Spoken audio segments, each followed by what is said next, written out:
Okay, now I'm ready for questions. Any questions you guys have? Yes? The first question was about what to do about sleep apnea once it is discovered. Yeah, so sleep apnea, because it is so common and because we're now catching so much more of it doing the screening, that's a great question, and it's a question that we had, 3 or 4 talks on yesterday at our medical conference, because everybody's still trying to figure out what's the best thing. In pediatrics, the first step is always removal of tonsil and adenoids, and I think that goes back to, in kids without Down syndrome, that's about 95% curative. If you have a child without Down syndrome who has sleep apnea, you take their tonsils and adenoids out, their sleep apnea goes away almost all the time. In Down syndrome, though, we find it to be about 50 to 60% curative. And then what do? So the ENTs will often look for other areas of obstruction that they can treat surgically. So some centers will do what's called a cine MRI. Cine is, like movie, I guess, Latin for movie. So they put the kids into a little bit of a slumber with medication, put them in the MRI scanner, and while they're breathing, they look on an MRI to see where is the obstruction happening that's causing their sleep apnea, and they target that specific area and remove whatever it is there that's causing the obstruction.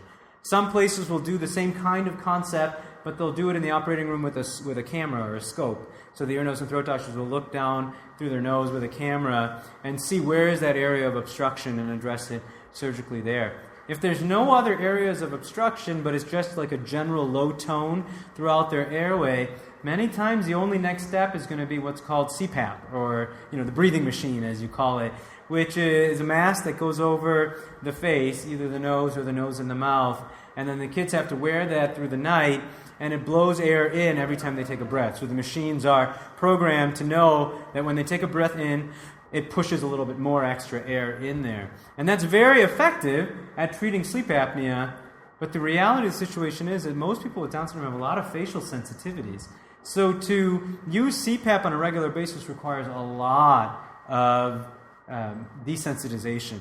And here in Denver, actually, they have a very nice program. They gave us a presentation yesterday, including like a psychologist that comes in and over the course of 6 months works with the child with Down syndrome to desensitize them from the mask. I think it's excellent. I'd love to start something like that in Pittsburgh. I think everybody at the thing yesterday was blown away by what they're doing here. And we'd love to start something like that. It's just how do you support it financially? But it's a great idea. But yeah, CPAP is very, very difficult to get the kids to wear until they get to be about teenage adult years, where you can reason with them a little bit more to get them to wear it. But very hard to do in a 5-year-old.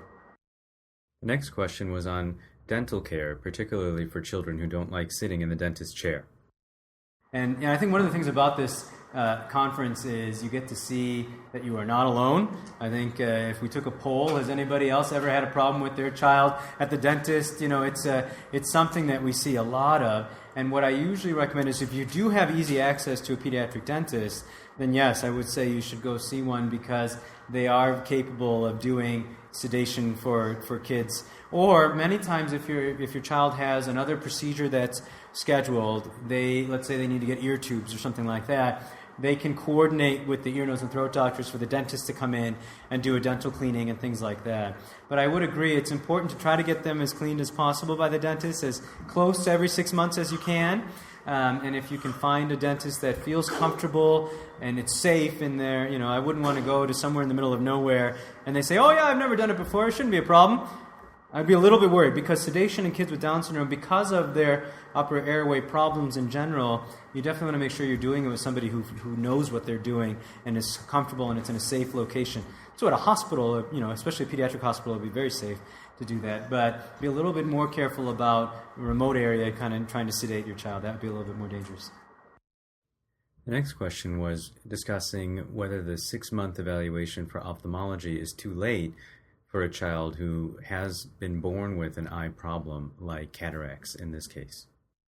You make a very good point, and I think in the slide I even say by 6 months. The reason is, if you catch any of these issues before the recommended time, the guideline is they should see that specialist. So I couldn't agree more. If your child has a problem with their eye and it's before 6 months, don't wait till 6 months just because of the guideline.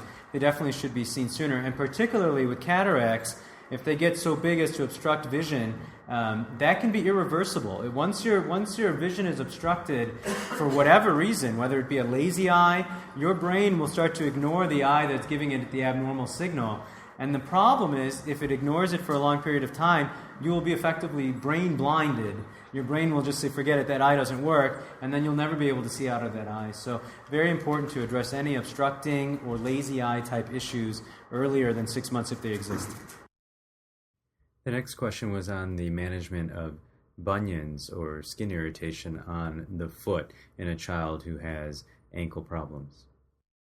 So many of the times the issues with bunions or kind of irritation of the skin in those areas is related to the ankle issues that we were talking about. And in many people, especially as they get older, if those ankle issues go without any type of bracing or anything like that for a long period of time, the feet will start to turn outward. Well, shoes aren't intended to fit that way, and so you get a lot of rubbing and irritation on that side.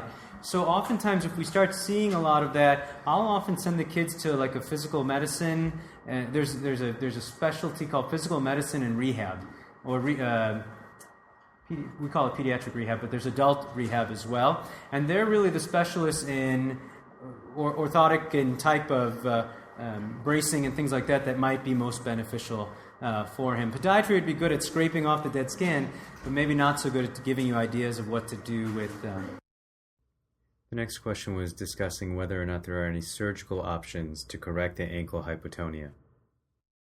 Yeah, there really isn't a surgery to do, which is why many times I don't often refer to orthopedics, because orthopedics are always, they're looking to do a surgery. And there really isn't a surgical correction because it's a ligament problem. And so it's not a bone problem, so you really can't surgically correct it without causing probably long-term consequence. The next question was from a woman who was wondering about why her daughter might be having exercise problems or endurance issues. So for almost everything that we take care of in Down syndrome, we always, especially at the center, we always want to make sure, is this Down syndrome or is it something else? Is this something related to the Down syndrome, or is it something else we need to be concerned about? So with you're talking about, she's not having the ability to, have the same endurance anymore and things like that. If you have the ability to go somewhere where there is, Down syndrome center or specialist somewhere, I would almost say maybe somebody could just do a once-over just to make sure everything has been addressed. Because you'll be amazed, sometimes the neck issue is an issue that causes kids not want to walk anymore because it hurts when they walk or something like that. And it's that kind of thought process that a lot of Down syndrome, docs who take care of kids with Down syndrome or adults with Down syndrome think in a different way many times in terms of globally, well, what else could this be? And they would do a different part of the exam that you would have thought, I never would have thought of that. And so if you live somewhere that way, that would be a good idea. The next question was about whether there is a utility in screening for leukemia on a regular basis. The problem with screening for leukemia, which is a great question, and the question we get often in the center is, do we need to be screening for leukemia? The problem is, if you check a blood count today, what day is today now? Saturday. And on Monday, you checked it again, you might have leukemia on Monday, but not on Saturday. Because it's not something that's a stable over time type of thing. And so the value of screening in somebody who doesn't have any symptoms of leukemia is not very good, because you're not going to necessarily catch the person who next week might develop leukemia. Does that make sense? So it's not like a stable over time thing, like screening for celiac or thyroid problem or something like that. The next question was where a copy of the AAP healthcare guidelines for people with Down syndrome could be found. Yeah, good idea. So the AAP guidelines are available for free on the internet. If you go to www.pediatrics.org, that'll take you to the Journal of Pediatrics. Actually, it looks like this thing is... oh no, it's not connected to the internet. I was going to show you that. And then if you type in the search field, if you type in Down syndrome guidelines, it'll pop up the health supervision guidelines from 2011. That would be a good way to do it. The next question was whether there are adult healthcare guidelines that could be found.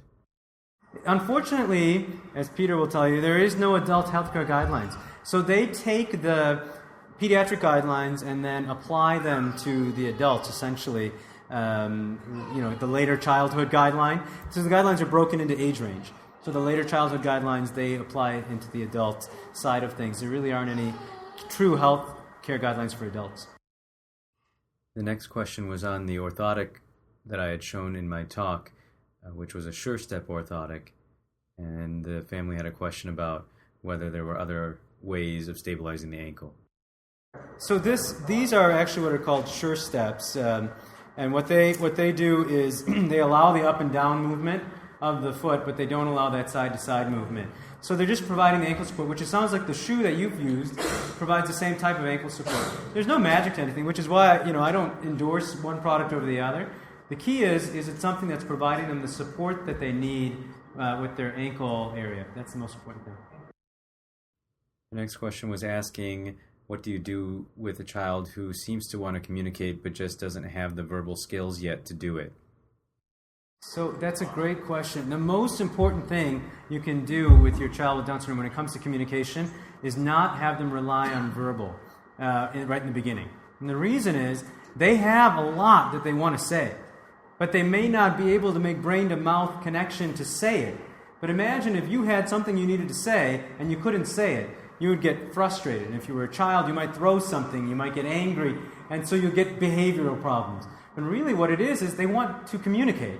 And so what we recommend is that all the kids get taught some sort of alternate means of communication. Sign is probably the easiest thing for the kids to pick up. And we have tons of 9, 10, 12-month-old kids with Down syndrome who are coming in and telling me, all done, because they don't want to be examined and all this kind of stuff. And I think that's, none of them ever tell me more, right? They all want all done. And but that gives them the ability to communicate. And then what happens is, and this is actually, Down syndrome has been used as a model for this, is that when they get their verbal speech, like at maybe 3-ish, maybe they start to have a nice speech explosion, they don't sign anymore. They just drop the signs and they move on with life. Because a lot of families say, if I teach my kids signs, they'll never talk. And that's not true at all. In fact, it's quite the opposite.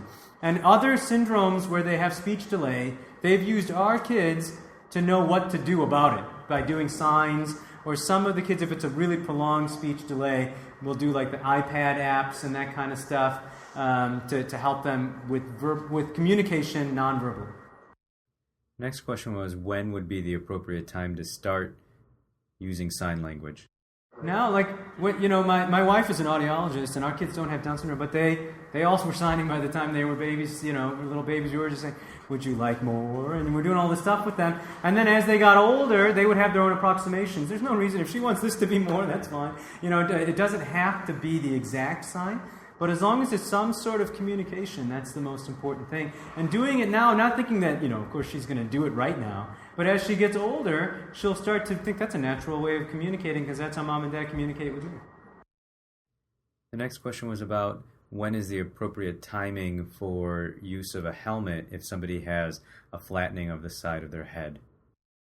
Yeah, so the soft spot on the head has to remain open in order for there to be benefit from a helmet.